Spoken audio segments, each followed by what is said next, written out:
묵도하심으로 세종 주일 예배를 시작하겠습니다.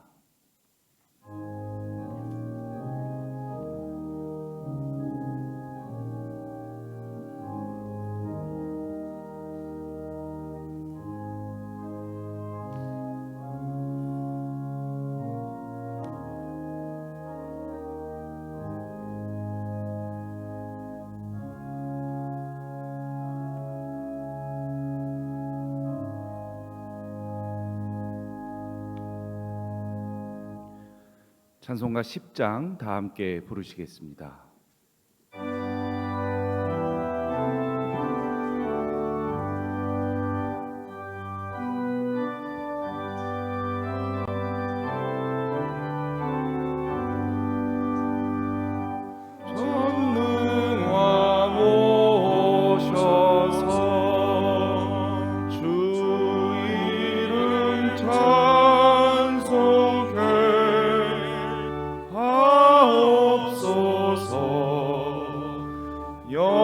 영광과 권능의 성부여 오셔서 우리를 다스려 주옵소서.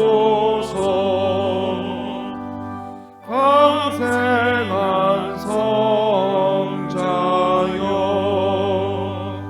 오셔서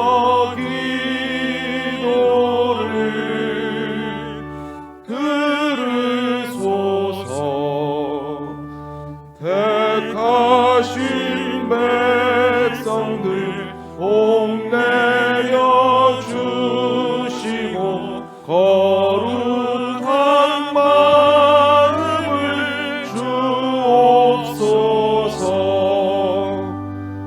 위로의 주 성령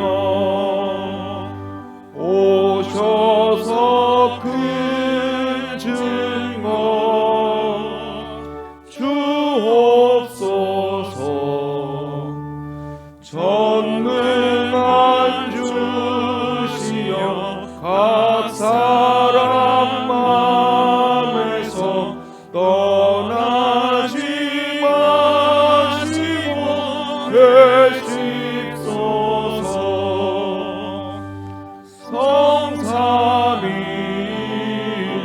성삼위일체께 한없는 찬송을 드립니다. 존귀한 주님을 영광 중배옵고 영원히 모시게 하옵소서.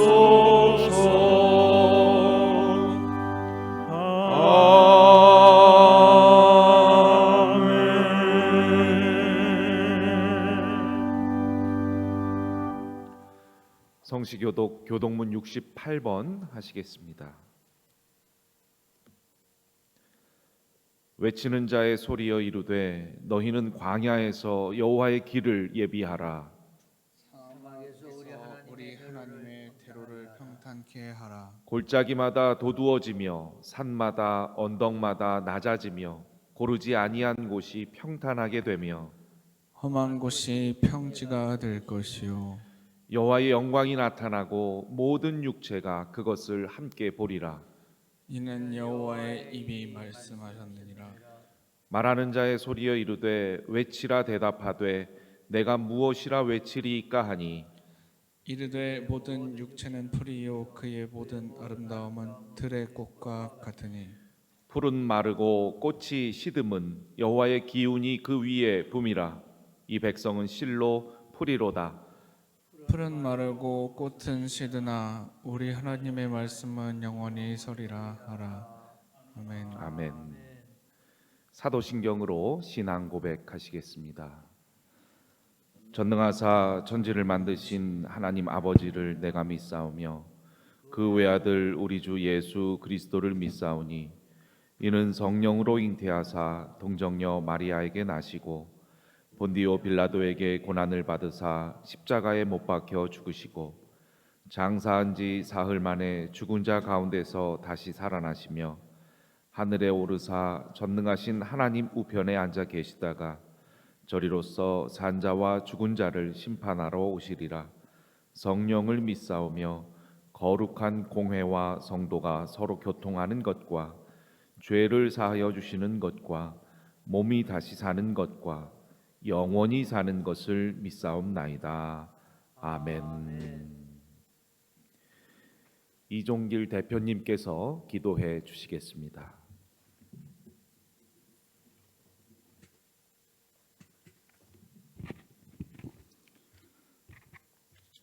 다 함께 기도드리겠습니다. 저희를 구원하시고 역사를 주관하시는 주님, 오늘 거룩한 주일에 좋은 믿음의 성도들과 함께 온라인으로 주님을 찬양하고 예배드릴 수 있도록 허락하여 주심에 감사드립니다. 이 시간을 통하여 우리들 마음속에 있는 욕심과 근심 모두를 내려놓고 주님 안에서 평안을 누리는 예배가 되게 하시옵소서. 주님, 벌써 2년 6개월이 다 되도록 전 세계를 휩쓸고 있는 코로나 바이러스는 지금도 모든 인류의 삶을 불안하게 하고 있습니다. 이제 힘들고 어려웠던 지난 시간들을 끝내고 다시 평안의 시간들로 채워지기를 소망합니다. 국내적으로는 새 정부가 출범했고 현재 지방선거 레이스가 한창 진행 중에 있습니다. 이번 선거를 통해 모든 갈등을 종식하고 오로지 국민의 삶을 잘 살피는 진실한 일꾼들이 선출되게 하여 주시옵소서. 또한 지난 2월 24일 전쟁 발발 이후 3개월이 넘도록 계속되고 있는 우크라이나 전쟁으로 많은 사람들이 희생되고 되었으며 지금도 엄청난 고통을 겪고 있습니다. 특히 이곳에는 3만여 명이 넘는 고려인들이 살고 있다고 합니다.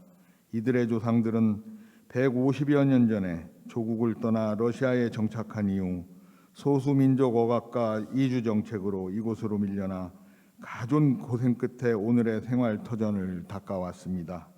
그러나 러시아의 침공으로 모든 것을 잃고 난민이 되어 의지할 곳 없이 방황하고 있습니다. 주여 이들을 불쌍히 여기시어 굽어 살펴 주옵소서. 사랑과 은혜가 충만하신 하나님, 지난 한 주도 세상의 세파에 시달리고 고달팠던 저희들이 주님을 찾았습니다. 구하는 성도들에게는 가장 좋은 것으로 채워주시고 찾는 성도들에게는 응답하여 주시옵고 두드리는 성도들에게는 열리는 축복된 예배가 되게 하시옵소서. 그리하여 주님을 만나는 이 시간에 한숨과 근심이 변하여 찬양과 기도가 되게 하시옵소서. 여기 모인 저희 모두에게 주님의 은혜가 함께하기를 간절히 원하옵니다.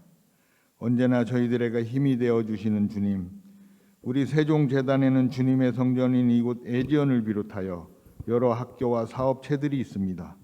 주님께서 각 기관마다 축복하시어 주님의 영광을 드러내기에 부족함이 없는 기관들이 되게 하여 주시옵소서. 그리하여 늘 쓰임받는 귀한 사업체가 되게 하시고 앞으로 크게 성장하여 세상의 빛과 소금 역할을 할 수 있게 이끌어 주시옵소서.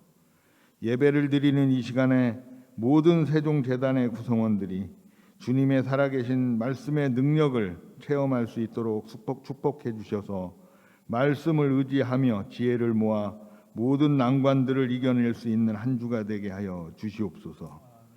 또한 목사님께서 전해주시는 생명의 말씀으로 저희들의 마음을 채워 주시옵고 이 시간에 우리 모두가 감사와 즐거움으로 주님과 깊은 교제를 나누는 시간이 되게 하시옵소서.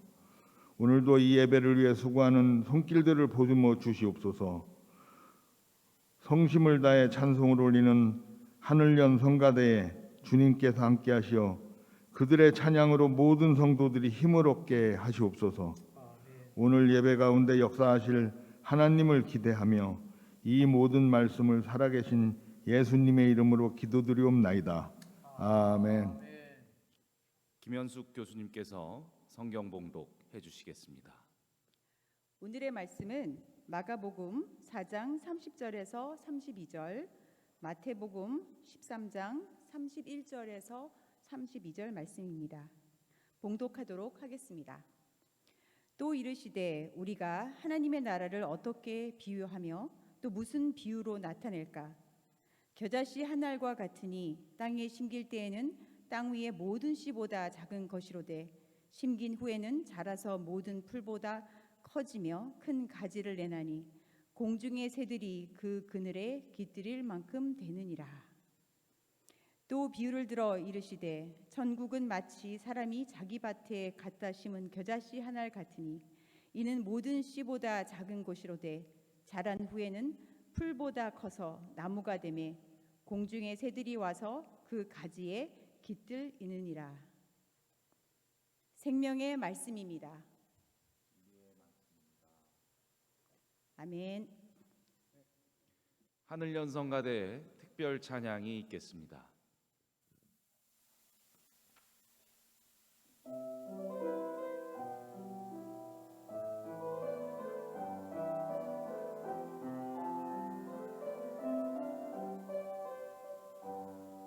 목자의 품을 떠나 헤매던 어린 양같이 우리도 죄악에 어두운 길 따라 헤매다녔네. 하지만 예수께서 우리 죄 대신 지셨네. 주님의 대속의 은혜로서 자만씩 얻었네.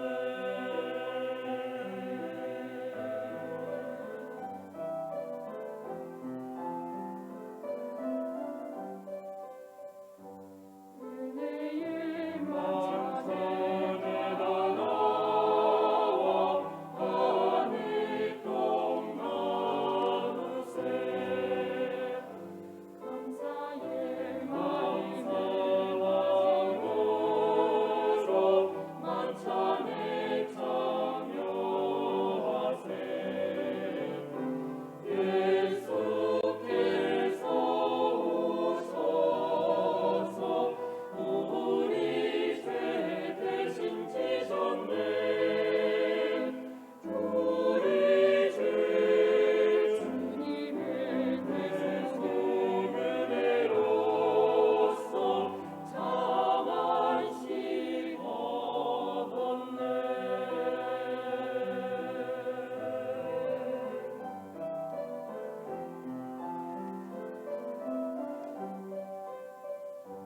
항상 우리 기억해 값없이 주신 것. 우리 죄를 사하려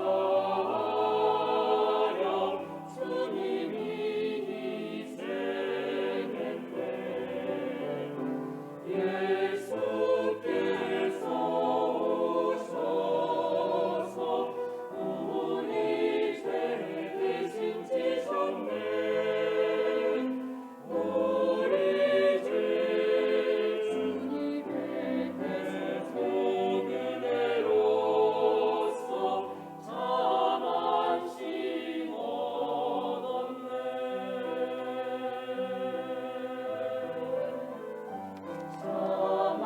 자만씩을 안식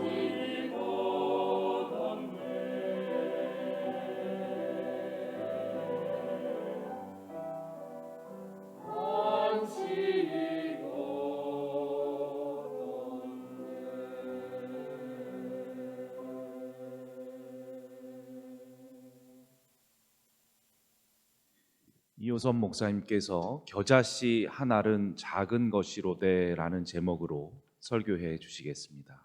여러분, 버터플라이 이펙트라는 영화를 아세요? 한순간에 하찮은 선택 하나가 엄청난 변화를 가져온다는 의미 있는 내용입니다. 흔히 나비 효과라 합니다. 브라질에 있는 나비 한 마리가 퍼덕인 미미한 날개짓이 시간이 갈수록 증폭되어 미국 텍사스에 회오리 바람을 일으킬 수도 있다는 이론입니다. 1961년 미국의 기상학자 에드워드 로렌츠가 기상 관측을 하다가 생각해낸 이 원리는 훗날 물리학에서 말하는 카오스 이론의 토대가 되었습니다. 나비 효과가 사실인가? 어떻게 브라질의 나비가 날개짓을 했는데 미국의 텍사스에 토네이도가 되어 강력한 회오리 바람이 일어날 수 있다니, 말도 안 되는 소리를 하실지 모르지만은 그러나 실제로 우리의 현실을 살펴보면 이해가 됩니다. 세계 한쪽에서는 대홍수가 나고 다른 쪽에서는 가뭄으로 사람들이 굶주려 죽습니다. 그 이유를 설명하는 데 도움이 되는 기상학적 이론입니다. 아무리 복잡하고 크고 어려운 것일지라도 초기 시작은 매우 작고 약하고 단순하고 하찮다는 설명입니다. 오늘의 기상이변들은 우리가 무심하게 배출한 이산화탄소 때문이라고 합니다. 내가 매일 몰고 다니는 자동차가 지구를 온실처럼 만드는 온실 효과를 가져온다고 합니다. 또 우리들이 별로 대수롭지 않게 버린 각종 쓰레기들이 지구 전체의 생태계에 영향을 미치므로 우리 삶 전체에 막대한 피해를 끼치고 있습니다. 결국 나비 효과는 자연계에 일어나는 모든 변화는 작은 것에 의해서 시작된다는 이론이에요. 그리고 아주 작은 것이라 할지라도 시간이 지남에 따라 엄청난 결과를 불러일으킬 수 있다는 사실을 컴퓨터 시뮬레이션을 통해서 증명합니다. 오늘 성경 본문에 나오는 비유도 이런 나비 효과 이야기를 할 수 있습니다. 성경 안의 대표적인 나비 효과 예는 에덴 동산에서 행복을 누리던 아담과 하와의 이야기입니다. 뱀의 유혹에 빠져 선악과를 따먹었습니다.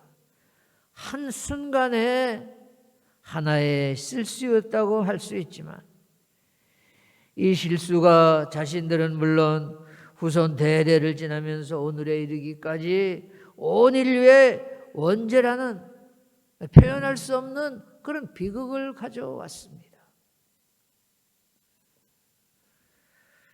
오늘 본문은 겨자씨 비유로 알려진 유명한 예수님의 교훈입니다.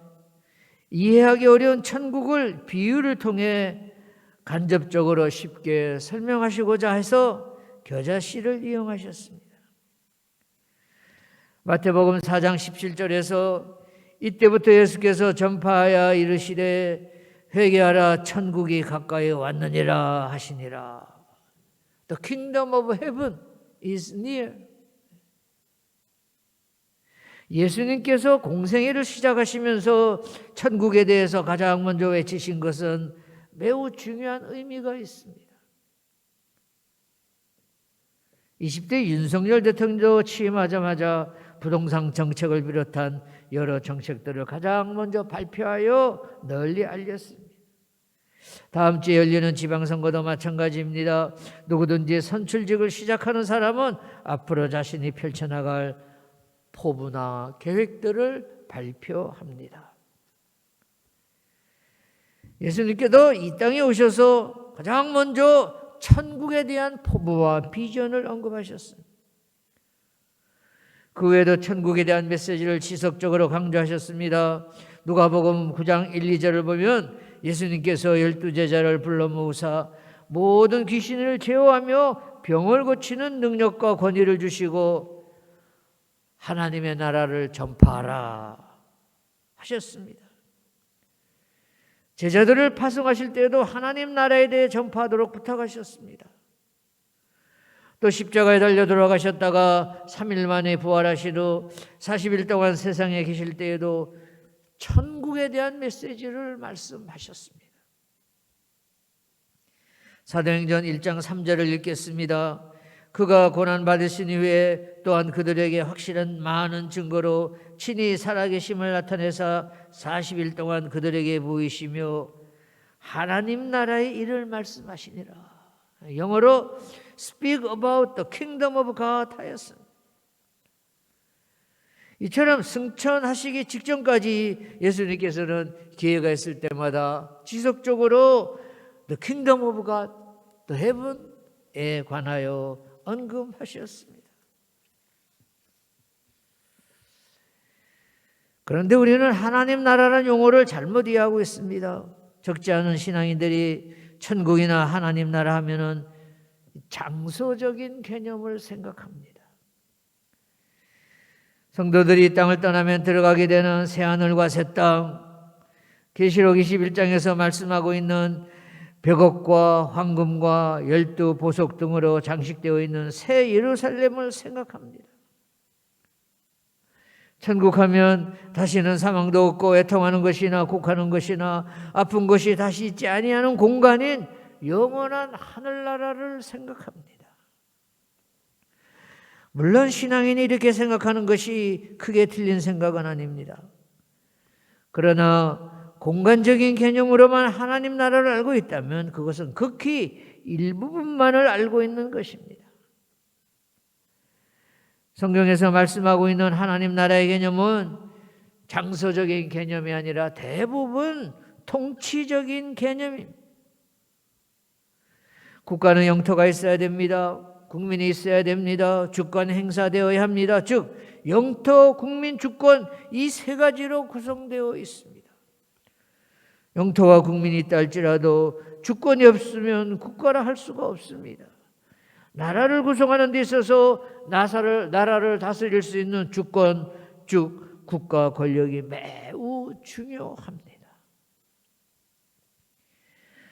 그렇습니다. 성경에서 말씀하고 있는 하나님 나라는 영토의 개념만이 아니라 주권, 즉 통치의 개념입니다. 하나님 나라라는 말을 영어로 The Kingdom of God이라고 하는데 하나님의 다스림을 받는 하나님의 왕국입니다. 개인적으로도 마찬가지입니다. 하나님의 다스림을 받는 개인이라면 하나님 나라가 이미 그에게 임한 줄로 믿습니다. 또 여러분들의 가정이 하나님의 다스림을 받는 가정이라면 여러분들의 가정 속에 이미 하나님 나라가 임한 줄로 믿습니다. 사랑하는 애전 성도 여러분, 저와 여러분들의 삶 속에 하나님이 통치하시는 하나님의 나라가 임하시기를 간절히 소원합니다. 특히 무엇보다 우리들의 가정, 하나님의 통치를 받는 하나님 나라가 임하기를 간곡하게 기원합니다. 오늘 본문 3절을 보면 또 이르시되 우리가 하나님 나라를 어떻게 비교하며 또 무슨 비유로 나타낼까 하였습니다. 일반적으로 사람들은 크기나 거리를 이야기할 때 비교 상대를 이용합니다. 예를 들어 우리나라의 몇 배 크기라든지 에베레스트 산보다 더 높다라고 표현을 합니다. 왜냐하면 크기나 거리를 나타낼 때 상대를 비교하면 쉽게 이해할 수 있기 때문입니다. 예수님께서도 하나님 나라를 전하시다가 사람들에게 하나님 나라에 대하여 설명하시기 위해서 잘 이해시키기 위해서 본문에 있는 바와 같이 겨자씨 비유를 이용하셨습니다. 자, 그러면 이 비유에 담긴 겨자씨의 특성은 무엇인가? 이 교훈에서 얻을 수 있는 두 개의 귀한 주제를 생각하며 여러분과 함께 영적 은혜를 구하고자 합니다. 첫째로 겨자씨의 특성은 작습니다. 당시의 겨자씨는 작은 것을 표현할 때 쓰는 단어였습니다. 우리나라에서는 작다고 할 때 눈곱만하다, 죽거리만 하다 하면서 자금을 강조합니다. 겨자씨는 예수님 당시 팔레스타인에서 재배되었던 씨앗 중에서 가장 작았습니다. 제가 30여 년 전 이스라엘 성지를 방문했을 때 현지 시장에 가서 겨자씨를 사온 적이 있습니다. 겨자씨 크기는 정말 1mm도 되지 않는 작은 씨였습니다. 그런데 예수님은 하나님 나라를 이 작고 작은 겨자씨와 같다고 말씀하셨는데 그 이유가 무엇일까? 얼마든지 하나님 나라는 하늘보다 엄청 크고 바다보다 무한대로 더 깊다라고 비교하며 강조할 수 있었을 터인데 왜 가장 작은 것을 상징하는 겨자씨 한 알과 같다고 하셨는가? 그 이유는 무엇인가? 우리는 습관적으로 큰 것을 찾습니다. 수량을 중요시 여기는 자본주의에 익숙한 우리는 많고 큰 것을 좋아합니다. 길을 만들어도 모두 대로입니다. 강남대로, 양재대로, 다리를 건설해도 모두 대교입니다. 영동대교, 청담대교 등 그뿐이 아닙니다. 누구나 큰 집, 큰 자동차를 갖고자 합니다. 물론 하나님께서 복을 주셔서 큰 차, 큰 집에 사는 것은 좋은 일입니다.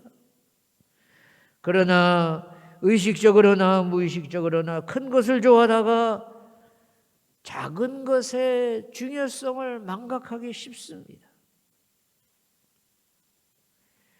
미국의 우주왕복선 2호인 챌린저가 발사 직후 공중에서 폭발해서 여성 우주 비행사를 비롯한 5명이 순식간에 사라졌습니다.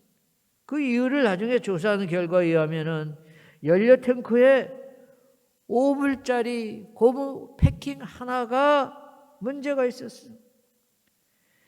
세계 최첨단의 기술로 만들어진 우주선의 수백만 개의 부품 가운데 고무 패킹 하나는 너무나도 대수롭지 않은 작은 것입니다. 그런데 그 작은 것 하나의 소홀함 때문에 최고 과학의 상징인 챌린저는 폭발하고 말았습니다. 사랑하는 여러분, 작은 것을 소홀히 여기지 마십시오. 작은 것을 소중하게 여기십시오. 하나님 나라에서도 작은 것이 중요합니다. 하나님 나라는 작은 것 속에 숨겨져 있습니다. 작고 별 볼 일 없는 것으로부터 하나님 나라는 시작합니다. 작은 자를 사랑하십시오. 가난한 자, 병든 자를 더욱 섬기세요. 예수님도 마태복음 10장 42절에서 어린 소자에게 냉수 한 그릇 대접하는 것이 바로 나를 대접하는 것이라고 말씀하셨습니다. 여러분, 예수님 사랑도 냉수 한 그릇에서 시작합니다. 여러분 잊지 마세요. 냉수 한 그릇입니다. 누가복음 16장 10절에서 지극히 작은 것에 충성된 자는 큰 것에도 충성하고 지극히 작은 것에 불의한 자는 큰 것에도 불의하니라 하고 말씀하셨습니다. 그렇습니다. 작은 일을 귀하게 여기고 최선을 다해 충성하는 자가 하나님 앞에 큰 자인 줄로 믿습니다. 사랑하는 여러분, 여러분은 남이 알아주지 않는 일이어도 하나님이 기뻐하시는 일이라면 감사한 마음으로 충성하십시오. 하나님께서는 그 작은 충성을 기뻐 받으시고 놀라운 은혜와 큰 축복을 내려주실 줄로 믿습니다. 또한 나의 삶이 열악하고 볼품이 없고 작게 보일지라도 열등감을 가지고 자신을 비하거나 수치스럽게 생각하지 마십시오. 하나님께서는 작은 자를 귀하게 여기십니다. 내가 연약할수록 더 귀하게 여기시고 놀라운 사랑으로 나를 안아주시는 줄로 믿습니다. 구약 욥기 8장 7절에서도 내 시작은 미약하였으나 내 나중은 심히 창대하리라고 말씀하셨습니다. 사랑하는 성도 여러분, 늘 기억하세요. 시작은 미약합니다. 하나님의 나라도 겨자씨처럼 작은 것에서부터 시작합니다. 그러나 작은 것의 중요성을 깨닫고 작은 일에 최선을 다해 충성하는 애전 성도님들, 하나님 나라 건설을 위한 일꾼들이 되시기를 간곡하게 부탁을 드립니다. 둘째로는 작지만 겨자씨 안에는 놀라운 생명이 살아 있습니다. 그렇습니다. 겨자씨가 작지만 결코 작다고만 할 수 없는 이유는 그 안에 생명이 살아있기 때문입니다. 그 생명은 무한한 가능성을 가지고 있습니다. 그렇습니다. 여러분과 저도 마찬가지입니다. 우리 한 사람 한 사람은 겨자씨와 같이 작을지 모릅니다. 그러나 결코 작지 않은 것은 우리 안에 하나님이 주신 놀라운 생명을 담고 있기 때문입니다. 그래서 중요한 것은 크기가 아닙니다. 그 안에 생명이 살아있느냐예요. 생명이 살아있으면 그것은 결코 작은 것이 아닙니다. 교회도 개인도 가정도 생명이 있으면 살아있고 또 성장하게 되어 있습니다. 1mm도 못 되는 겨자씨가 다 크면 3m에 이른다고 합니다. 무려 3000배의 성장해요.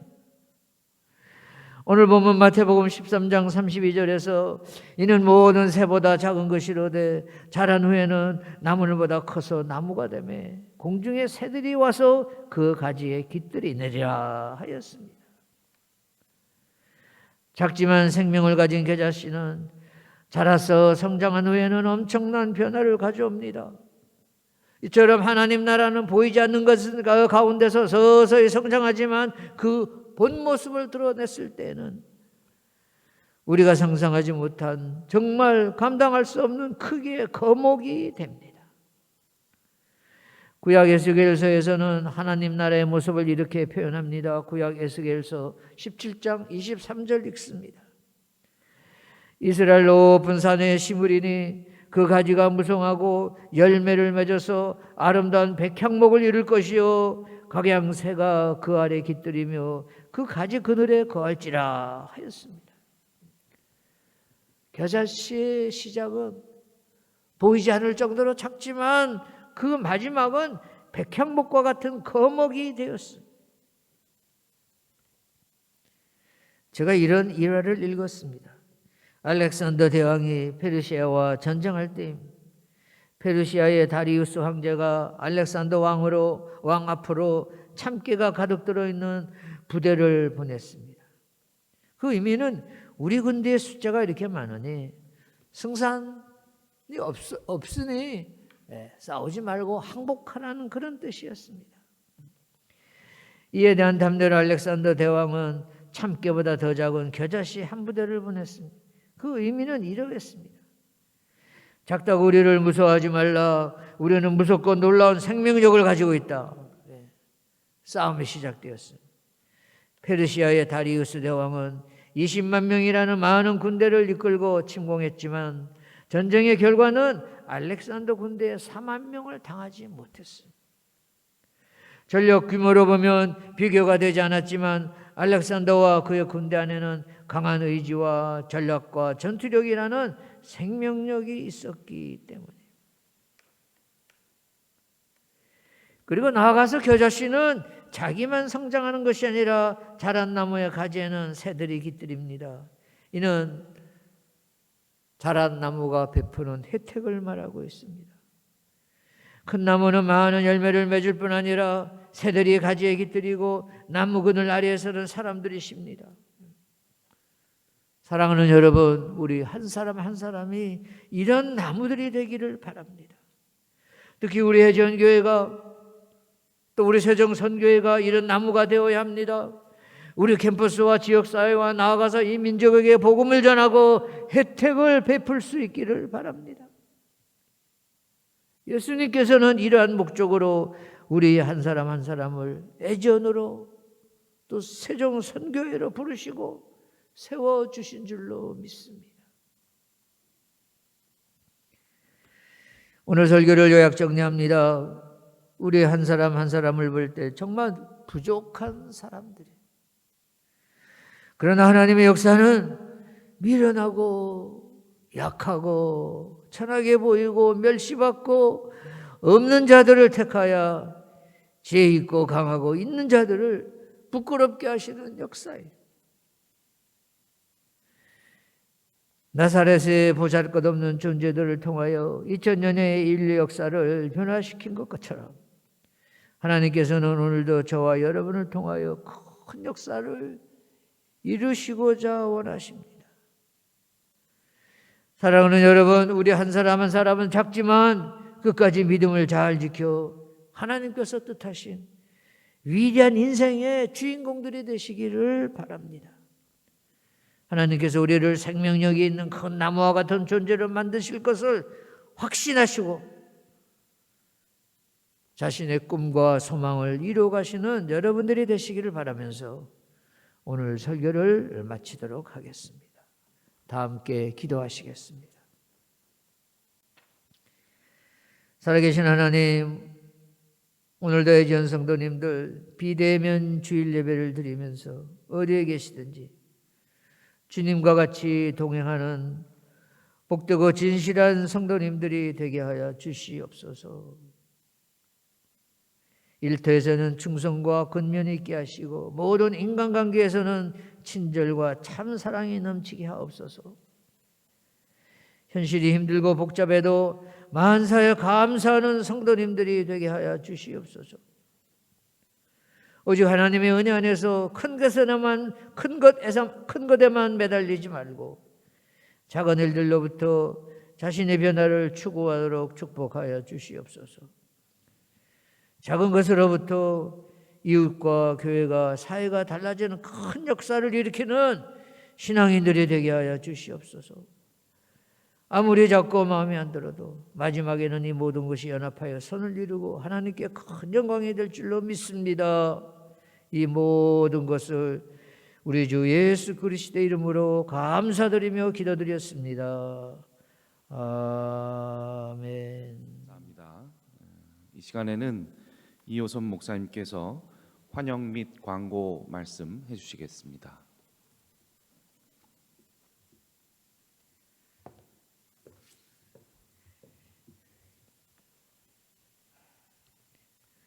지난주부터 주일 예배를 비대면으로 드리고 있습니다. 어쩔 수 없는 내부 사정에 의하여 온라인 예배를 드립니다. 널리 이해하시고 가능한 한 빨리 대면 예배로 회복할 수 있도록 여러분 기도해 주시기를 바랍니다. 올해 기도 제목, 창립 82주년을 맞이하는 대양재단의 지속적인 발전과 또 안정을 위해서 여러분 꼭 관심을 가지시고 기도해 주시기를 바랍니다.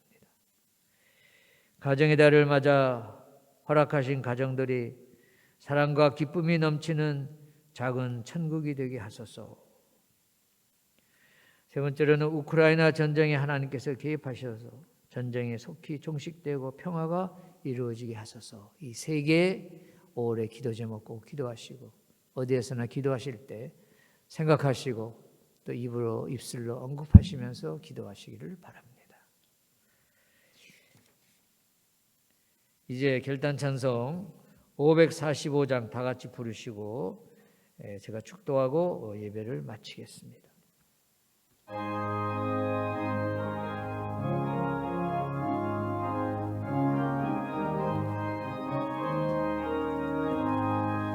이제는 아무 중건이 되어도 믿음만을 가지고 선을 걸으려 이기에 아무 소리 아니 들려도 하나님의 약속 위에 서리라. 걸어가세 믿음 위에 서서 나가세 의심 버리고 걸어가세 믿음 위에 서서 눈과 귀에 아무 증거 없어도 이 눈에 보기에는 어떠하든지 이미 얻은 증거대로 늘 믿으며 이 마음에 의심 없이 살아갈 때에 우리 소원 주 안에서 이루리. 걸어가세 믿음 위에 서서 나가세 의심 버리고 걸어가세 믿음 위에 서서 눈과 귀에 아무 증거 없어도 주님의 거룩함을 두고 맹세한 주 하나님 아버지는 참 이쁘다. 그 귀한 모든 약속 있는 자에게 능치 못한 무슨 일이 있을까. 아멘. 걸어가세 무덤 위에 서서 나가세 의심 버리고 걸어가세 믿음 위에 서서 눈과 귀에 아무 증거 없어도. 아멘. 기도하시겠습니다. 살아계신 하나님, 모든 암울한 순간과 상황에도 주님이 함께 하신다는 사실에 감사드리는 신앙인들이 되게 하여 주옵소서. 상황이 아무리 가장 힘들고 어려워 보일 때에도 우리는 주님의 주권과 능력을 믿습니다. 예수님께서 요한복음 16장 33절에서 너희가 세상에서 환난을 당하나 담대하라, 내가 세상을 이겼노라 말씀하셨습니다. 세상을 이기신 주님께서 우크라이나 전쟁이 속히 종식되고 평화가 정착되게 하여 주시옵소서. 우크라이나에서 벌어지고 있는 전쟁을 지켜보는 모든 이들의 마음의 생각과에 주님께서 위로와 은혜와 평강을 더하여 주시옵소서. 이제는 성부, 성자, 성령님의 감화감동, 위로, 축복하심이 오늘 들려주신 말씀을 통하여 내 마음속에, 우리 가정에, 우리 교회에, 내가 속한 모든 기관에 작은 천국을 이루기로 마음속 깊이 다짐하며 이제 주님의 전을 나서는 사랑하는 주의 백성들, 저들의 가정, 저들의 일터, 또 우리가 소속되어 섬기며 사랑하는 애지연교회와 재단 내 모든 기관과 나아가서 우리의 조국 대한민국 삼천리, 반도, 금수, 강산 위에 지금으로부터 세상 끝날까지 늘 함께하여 주시옵기를 간절히 축원하옵나이다. 아멘.